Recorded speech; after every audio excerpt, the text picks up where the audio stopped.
नमस्कार, मैं हूं आपके साथ मयंक। आज 17 तारीख है। पिछले 12 घंटों के अंदर अमेरिका और ईरान के बीच तेजी से हालात बदलते हुए दिखाई दे रहे हैं। मैं आपको बताऊंगा पिछले 12 घंटों में ईरान, अमेरिका और इजराइल के बीच क्या बड़े अपडेट सामने आए हैं। कुछ ऐसी खबरें जो बेहद अहम हैं और जो ऐसा लगता है कि मानो ये इशारा कर रही हैं कि ईरान और अमेरिका की डील अब खतरे में पड़ चुकी है। देखिए, सबसे बड़ी और अहम खबर, इस्फहान में धमाके हुए हैं। ईरान के न्यूक्लियर साइट पर बेहद रहस्यमय तरीके से धमाके की खबर है। बताया जा रहा है कि यह धमाका इस्फहान के एक मिसाइल साइट पर हुआ है। हालांकि इसको लेकर ईरान की तरफ से कोई बयान सामने नहीं आया है, लेकिन जो खबरें बाहर आई उसके मुताबिक इस्फहान में एक मिसाइल साइट में जबरदस्त धमाका हुआ है और उसके बाद वहां पर आग की लपटें भी दिखाई दी। देखिए, कल इसी तरह हॉर्मूज में 3 धमाके हुए थे जो कि बेहद रहस्यमय थे और उसके बाद इस्फहान में धमाका हुआ है। गौर करने वाली बात यह है, इस्फहान ईरान का वो न्यूक्लियर साइट है जहां पर एनरिच्ड यूरेनियम दबे होने की खबरें आई हैं। इसके अलावा कुछ वक्त पहले भी यहां पर धमाके की खबर आई थी, 2 से 3 दिन पहले। उस वक्त ये कहा गया था कि ईरान ने यहां जो टनल्स हैं उसमें धमाके करके इन टनल्स के जो एंट्री गेट्स हैं उनको बंद कर दिया है। खबरें ये भी हैं कि इस्फहान के आसपास लैंड माइंस बिछा दी गई हैं ताकि अगर किसी भी तरह का ग्राउंड ऑपरेशन करने की कोई कोशिश करे तो वो एनरिच्ड यूरेनियम तक ना पहुंच पाए। ऐसे तमाम दावे हैं जो कि ये बता रहे हैं कि ईरान के इस्फहान में न्यूक्लियर साइट के आसपास बड़े तेजी से डेवलपमेंट हो रहे हैं, जो इशारा कर रहे हैं कि ईरान एक बड़ी जंग के लिए तैयार है। इस वक्त की एक अहम खबर यह भी है, अमेरिका का जंगी बेड़ा जिसमें खास तौर पर यूएसएस ट्रिपोली शामिल है, वो ओमान से सिर्फ 100 किलोमीटर की दूरी पर समंदर में देखने को मिला है। यानी देखिए, यूएसएस ट्रिपोली वो जहाज है जिसको खास तौर पर अमेरिका ने बुलाया था जो समंदर में जो बारूदी सुरंगें बिछी हुई हैं हॉर्मूज के आसपास, उसको हटाने के लिए, ग्राउंड ऑपरेशन के लिए यूएसएस ट्रिपोली को बुलवाया गया था। अब ये एक बार फिर ओमान के बेहद करीब दिखाई दे रहा है और इसके साथ कई वॉरशिप्स भी मौजूद हैं। ये बड़ा सवाल खड़ा कर रहे हैं। इसके साथ ही ईरान की सेना के प्रवक्ता अरकमी निया की वार्निंग आई है कि अगर फिर से किसी तरह का धोखा देने की कोशिश की अमेरिका ने तो इस बार पहले से भी भयानक जंग होगी। सीधा सीधा वार्निंग ईरान की तरफ से दे दी गई है। और इसके साथ ही ये बात भी कही जा रही है ईरान की तरफ से, ईरान की सेना ये कह रही है कि इजराइल का जो ग्रेटर इजराइल का प्लान था, नेतन्याहू का जो ग्रेटर इजराइल का प्लान था, वो हमने फेल कर दिया है। जो लेबनान की ज़मीन हासिल करके, सीरिया की ज़मीन हासिल करके, गाज़ा की ज़मीन हासिल करके एक बड़ा आसपास के कई देशों की ज़मीन को अपने में मिला के एक ग्रेटर इजराइल बनाने का जो प्लान था वो ईरान की सेना ने फेल कर दिया है। इस तरह की बात सामने आई है। इसके अलावा इस्माइल कानी कुद्स फोर्स के जो चीफ है, उनकी तरफ से भी अहम बयान आया है कि ईरान आने वाले वक्त में हिजबुल्लाह, हमास और हूती तीनों को मजबूत करेगा, तीनों का साथ दिया जाएगा, समर्थन दिया जाएगा और इजराइल का जो एक्शन है उसके खिलाफ तीनों को मजबूत किया जाएगा। यानी एक बार फिर ईरान अपने सहयोगियों के साथ खड़ा दिखाई दे रहा है और जो रेजिस्टेंस फोर्स वो कहता है, ईरान की तरफ से कहा जाता है, उन सबको मजबूत करने का एक बड़ा प्लान तैयार हो चुका है और ईरान ने मदद करनी शुरू कर दी है। इसके अलावा एक और अहम बयान सामने आया है। सीआईए डायरेक्टर हैं जॉन रेडक्लिफ, इनकी तरफ से डोनाल्ड ट्रंप को एक प्रकार का अलर्ट दिया गया है। सीआईए डायरेक्टर का कहना है कि आप लाख कोशिश कर लें लेकिन ईरान के न्यूक्लियर प्रोग्राम को आप नहीं रोक पाएंगे। ये बातें सामने आई हैं सोर्सेस से कि सीआईए के डायरेक्टर जॉन रेडक्लिफ ने डोनाल्ड ट्रंप को ये कहा है कि आप चाहे डील करके कोशिश कर लीजिए, चाहे जंग करके कोशिश कर लीजिए, ईरान अपना न्यूक्लियर प्रोग्राम नहीं रोकेगा। ये बेहद अहम और बेहद बड़ी खबर है। इसके अलावा 2 बयानों का जिक्र, जो ऐसे बयान हैं जिन्होंने पूरी डील के ऊपर एक बड़ा क्वेश्चन मार्क लगा दिया है और कई बड़े सवाल खड़े कर दिए हैं। देखिए, राष्ट्रपति डोनाल्ड ट्रंप का एक नया बयान सामने आया है। उन्होंने ये कहा है कि ईरान की तरफ से जो ये बातें सामने आई, या ये जो बात चर्चा में है कि अमेरिका ईरान को 300 अरब डॉलर का फंड देगा, इस तरह की बात सामने आई थी कि जो नुकसान हुआ है ईरान को जंग में, उसके बदले इस डील के तहत, एमओयू के तहत 300 अरब डॉलर दिए जाएंगे, अमेरिका देगा ईरान को। अब डोनाल्ड ट्रंप कह रहे हैं ऐसा कोई वादा हमने नहीं किया है, हम कोई पैसा नहीं देने जा रहे हैं। ये बेहद हैरान करने वाली खबर है।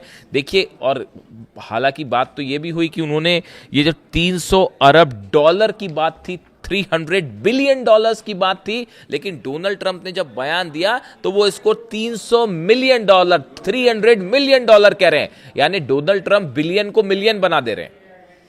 और उसके बाद कह रहे हैं कि हमने इस तरह का कोई वादा किसी एमओयू में नहीं किया है, यानी अमेरिका कोई पैसा ईरान को नहीं देने जा रहा है। ये बेहद हैरान करने वाला बयान है।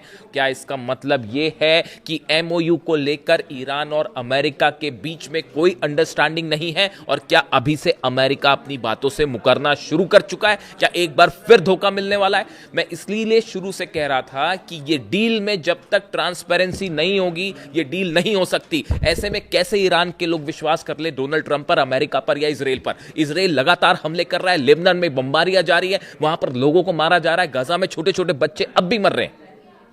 इन हालात में कैसे ट्रस्ट किया जा सकता है इन पूरी बातों पर? यही ईरान के 9 करोड़ लोग पूछ रहे हैं कि हम कैसे विश्वास करें। यही बात अली खामेनी साहब ने हमेशा कही कि अमेरिका के किसी दावे पर, किसी वादे पर विश्वास नहीं किया जा सकता। और अब देखिए, अभी 48 घंटा हुआ इस एमओयू की बात सामने आए, और डोनाल्ड ट्रंप की तरफ से बयान आ गया है कि 300 बिलियन डॉलर्स की कोई बात ही नहीं कही, वो तो बिलियन को मिलियन बना दे रहे हैं कि हमने ऐसा कोई वादा नहीं किया। हालांकि अमेरिका की तरफ से, जेडी वेंस की तरफ से इस तरह के कुछ बयान आए हैं कि ये पैसा जो है वो अरेबियन कंट्रीज दे सकती है।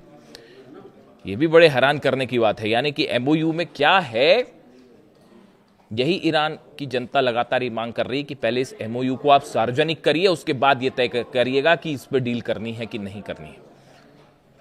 और उसके बाद अब देखिए, इनके बीच में एक तो पहली बात, ये 300 बिलियन डॉलर्स को लेकर ये डील टूटती दिखाई दे रही है, बात नंबर 1। बात नंबर 2, जेडी वेंस उपराष्ट्रपति का बयान आया है कि जो एमओयू है इसका एक बड़ा प्रावधान ये है कि अमेरिका और आईएईए ईरान का जो एनरिच्ड यूरेनियम है उसको खत्म करने में मदद करेंगे। यानी जेडी वेंस दूसरे शब्दों में ये कह रहे हैं कि आईएईए के रिप्रेजेंटेटिव इस्फहान जाएंगे, ईरान के अंदर जाएंगे, साथ में अमेरिकी सैनिक भी अंदर जाएंगे, और वो वहां से उस यूरेनियम को निकालेंगे और उसको खत्म करने में मदद करेंगे। ये बात क्या स्वीकार होगी ईरान को किसी भी रूप में, या ईरान की जनता को, कि अमेरिका का एक भी सैनिक उस जमीन पर कदम रखे जिस जमीन पर जो है ईरान के सुप्रीम लीडर अली खामेनी साहब का खून बहाया गया? क्या उस जमीन पर एक भी अमेरिकन सोल्जर्स को पैर रखने की इजाजत दी जा सकती है? क्या कोई भी ईरानी इस बात से सहमत होगा? कतई नहीं होगा। तो ये यूरेनियम खत्म करने वाली जैसी जो बात है, ईरान की तरफ से कहा गया कि जो 60 दिन का टाइम था उस पर चर्चा होगी, और यहां डील के पहले ही बात शुरू हो गई है कि उसको खत्म कर दिया जाएगा। इस मामले को लेकर, ईरान के यूरेनियम को लेकर, न्यूक्लियर प्रोग्राम को लेकर, और 300 मिलियन डॉलर की, जो 300 बिलियन डॉलर की बात है जिसे ट्रंप मिलियन बता रहे हैं, इसको लेकर ही बेसिक मुद्दों पर जो है एक मत दिखाई नहीं दे रहा। इसीलिए अब्बास अरागची साहब कह रहे हैं कि एक हिस्ट्री रही है अमेरिका की अपने वादों से मुकरने की। अली खामेनी साहब ने हमेशा ये बात कही कि अमेरिका के किसी भी बात पर विश्वास नहीं किया जा सकता, और इसीलिए वो डील नहीं करना चाह रहे थे। और आप देखिए, एक बार फिर उनकी बात सही साबित होती दिखाई दे रही है कि जेडी वेंस जो कह रहे हैं कि, और देखिए फिर वही बात, एक बार फिर अली खामेनी साहब का जिक्र हुआ है। उन्होंने हमेशा ये बात कही कि अमेरिका जब भी कोई डील करता है तो वो चर्चा के पहले ही ये तय कर देता है कि इसका अंत क्या होगा, रिजल्ट क्या होगा। और वैसे ही देखिए, एक बार फिर ईरान कह रहा है कि चर्चा करेंगे, अमेरिका ने पहले से ही तय कर दिया कि आईएईए के प्रतिनिधि अंदर जाएंगे, अमेरिका के सोल्जर अंदर जाएंगे और मदद करेंगे ईरान का उस यूरेनियम को, उसको खत्म करने में।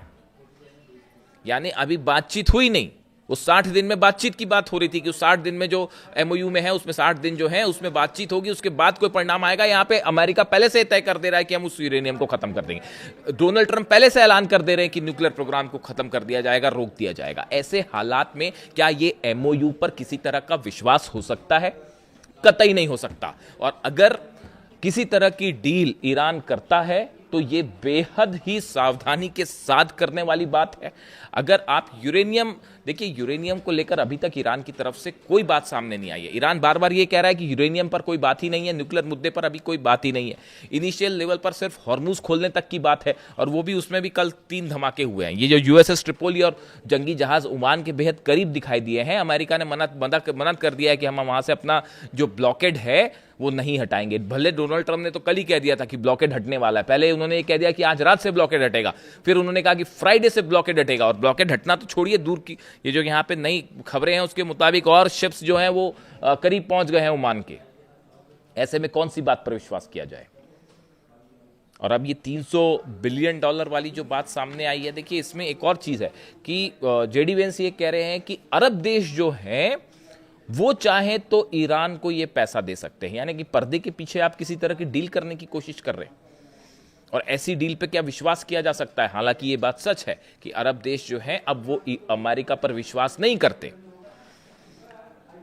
यूएई पर ईरान ने हमले क्यों नहीं किए दूसरे दौर में, ये शायद आप सब जानते ही होंगे, मैं कहना नहीं चाहता इसको, लेकिन यूएई की लीडरशिप ईरान से घबराई हुई है, ये बात सच है। और शायद ये भी है कि किसी तरह की कोई डील अलग से की गई हो। यानी अब आप देखिए हालात ऐसे हैं कि जितने अरब देश है वो ये मान के चलते हैं कि अमेरिका कोई डील नहीं करा सकता, इसलिए हर देश जो है वो अपनी अलग अलग डील कर रहा है ईरान से कि भैया हम पे हमला मत करना, ये डील कर लेते हैं। और कई पर्दे के पीछे ऐसी डील हो भी रही है। यानी ये बात साफ है कि मिडिल ईस्ट में अब परिंदा भी पर नहीं मार सकता ईरान के बिना। और अगर ये डील हो गई, हालांकि नेतन्याहू ये डील में अड़ंगा लगा के खड़े हुए हैं और वो उनके इरादे साफ है। और दूसरी चीज, अब ईरान की तरफ से ये भी संदेशा आ रहा है, इस तरह की बातें सामने आ रही है कि जो नेतन्याहू, मीडिया में ये दिखाने की कोशिश हो रही है कि ट्रंप और नेतन्याहू के बीच में कुछ जो है लड़ाई हो गई है और ट्रंप नेतन्याहू से नाराज है, नेतन्याहू ट्रंप से नाराज है। ऐसा कुछ नहीं है। ईरान का कहना यह है कि हो सकता है कि अमेरिका ट्रंप के इशारे पर ही सब कुछ हो रहा हो। ट्रंप के इशारे पर कोई ऐसी चीज होती ही नहीं है कभी। आप तमाम एक्सपर्ट से बात कर लीजिए जो डिप्लोमेसी के जानकार हैं, युद्ध के जानकार हैं, वॉर एक्सपर्ट्स हैं, वो ये कहते हैं कि भले मीडिया में कुछ भी दिखाया जाए, लेकिन हकीकत ये होती कि नेतन्याहू और ट्रंप के बीच में हमेशा एक अंडरस्टैंडिंग होती है और एक दूसरे के इशारे पर ही काम होता है। अब देखिए हर मुद्दे पर असहमति है। लेबनान में लगातार हमले हो रहे हैं, लेबनान से नेतन्याहू पीछे नहीं आएंगे, पीछे नहीं हटेंगे। अगर पीछे हटते हैं तो इजराइल की इससे बुरी हार नहीं हो सकती।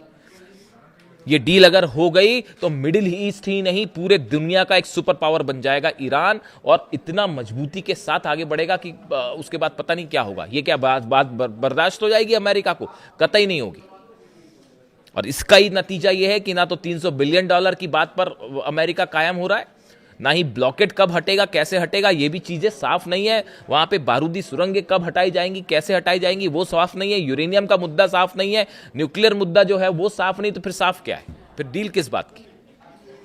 ऐसे में ईरान को बेहद सावधान रहने की जरूरत है। और अब हालात ये बता रहे हैं कि किसी भी क्षण, देखिए ये फ्राइडे अगले 24 घंटे में तय हो जाएगा कि ये डील हो पा रही है और या नहीं हो पा रही। और इसीलिए ईरान की सेना ये कह रही है कि अगर अमेरिका धोखा करता है तो पिछली बार के मुकाबले ज्यादा बड़ी जंग होगी, ज्यादा करारा जवाब दिया जाएगा। ईरान में 24 घंटे जंग की तैयारी चल रही है। जितने लॉन्च साइट्स है, मिसाइल साइट्स, उस सब पे मूवमेंट है। मिसाइल्स लॉन्च मोड में रखी गई हैं कि कभी भी इजराइल पर हमला करना पड़ सकता है या इजराइल की तरफ से भी हमला करना हो सकता है। यानी अगले 24 से 48 घंटे में यह तय हो जाएगा कि मामला डील की तरफ आगे बढ़ रहा है या जंग की तरफ आगे बढ़ रहा है। और सवाल यह भी है कि अगर इनिशियल लेवल पर कोई एमओयू साइन हो भी जाता है तो भी वो कब तक कायम रहेगा? क्या न्यूक्लियर मुद्दे पर क्या यूरेनियम छोड़ने के लिए तैयार हो जाएगा ईरान? और न्यूक्लियर प्रोग्राम पर क्या किसी तरह की डील कर लेगा? कतई नहीं होगा ऐसा। इस सूरत में फिलहाल डील या जंग अगले कुछ घंटों में यह तय होगा। जो भी अपडेट होगा मैं आप तक पहुंचाऊंगा। वीडियो कैसा लगा कमेंट करके जरूर बताइए। Thank you so much.